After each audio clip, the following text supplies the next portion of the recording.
Buenos dias all, RGT85 here. Hope everyone's having a great day. My day is going to be great because I just bought a car off of Carvana last week. It's supposed to be coming today. It looks like it's coming today. But since this is the internet and you can't show if you get anything remotely nice if you are a YouTuber, I got a 72 Ford Pinto.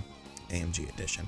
Anyways, that's not what you're here to hear about. You are here to hear about the latest in video game news. Two stories going on that I definitely want to cover. If this is your first time on the channel, be sure to hit that subscribe button, like, comment, and share the video around. Well, on the road to 500,000 subscribers. But without any further ado, let's talk about what's going on in the world of video games. And we're going to start things off with a bit of a somber story because it looks like Perfect Dark, coming to us from the Initiative, of course, for the Xbox Series consoles. There's some problems here. It looks like there is a lot of turnover happening with this game. The development process of the game has been seemingly down to like a trickle, almost halted is what some people are saying it. And there's a lot of problems going on at the Initiative right now. And it really has to do with turnover. The game is being described as being in developmental hell and all sorts of stuff. And, you know, there's definitely two sides to this story. And I don't feel like any side is necessarily incorrect, but some people have to realize, especially a lot of people on Twitter, because Jesus Christ, man, I've seen some interesting takes.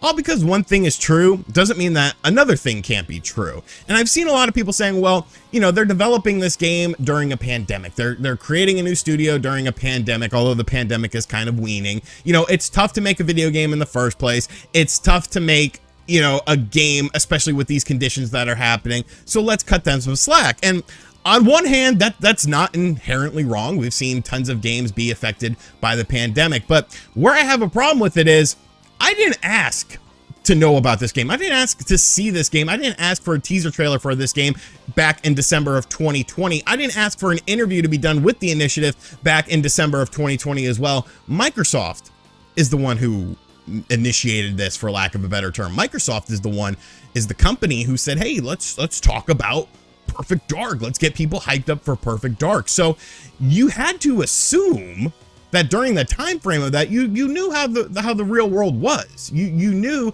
that there were problems and there could be impeding progress with this game. And now we're seeing that. So I feel like both things are true. There is developmental hell happening at that game. Could some of it be because of the work conditions? Possibly. Could some of it just be because, you know, there's differentiating ideas that are happening with this game? Like, I think that's more than likely. You got to remember, Perfect Dark isn't this huge franchise. Like, it's not something that has a lot of lineage to sink its foot into. Realistically, there's been two main games and then an offshoot game. You had Perfect Dark on the N64. You had Perfect Dark, what the hell is that? Zero. Perfect Dark Zero that came out for the launch of the Xbox 360, which was a bit of a mixed bag. And then he had an offshoot Game Boy Color game. It's been a very long time since Perfect Dark has been around. And yes, that title has that nostalgia. That title definitely has something to attach itself to, but you need to show something. Is this a first-person game? Is this a third-person game? We've heard so many differentiating things when it comes to just the game style, and we haven't gotten any information. And, you know, over a year plus later since the announcement of the game, which, I mean, let's be real, you don't announce a game when you just first start it. You obviously have something in the pipeline. You're obviously working on something. You're obviously, you know, confident enough to talk about this game and then have nothing to show for it except for developmental hell stories coming out and massive turnover and people leaving the company. You know, there's something up with this game, and it's a shame. It's a shame because a lot of people were looking forward to this game. I'm looking forward to this game. I just want to see what it's about. I want to see what they're doing. Is Joanna Dark still like the main character? How is the gameplay style of the game? But I'm not giving companies a pass for announcing a game and then not doing anything with that announcement, because that would be hypocritical. I complain about Metroid Prime 4 getting that teaser, but at least with Metroid Prime 4, they came out and said, hey, you know what?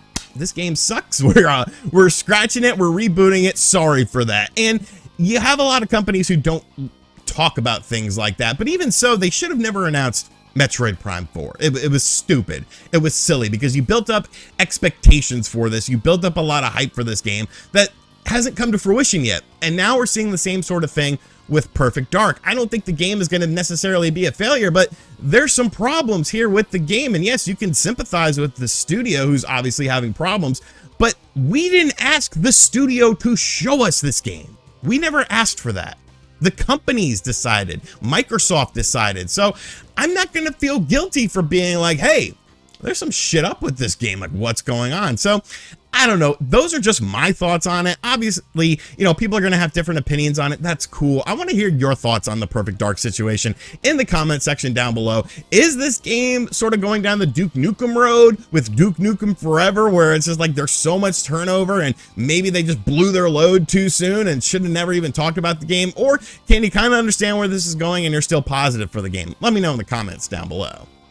And finally, you might notice the question mark with the main topic in this video, talking about the Nintendo Switch Online service getting a big update this week, because this isn't a concrete thing yet. Maybe by the time this video goes up, and maybe by the time you watch this video, it will have been a concrete thing, but for right now, it is speculation. I am simply the middleman. If this does not come to fruition, once again, do not blame me. We're gonna blame Nate the Hate. Yes, good old Direct Feed Games made a very interesting tweet last night that rustled my jimmies, and people say I say that phrase wrong. I don't give a shit. That's my phrase. Rustled my jimmies, or ruffled them.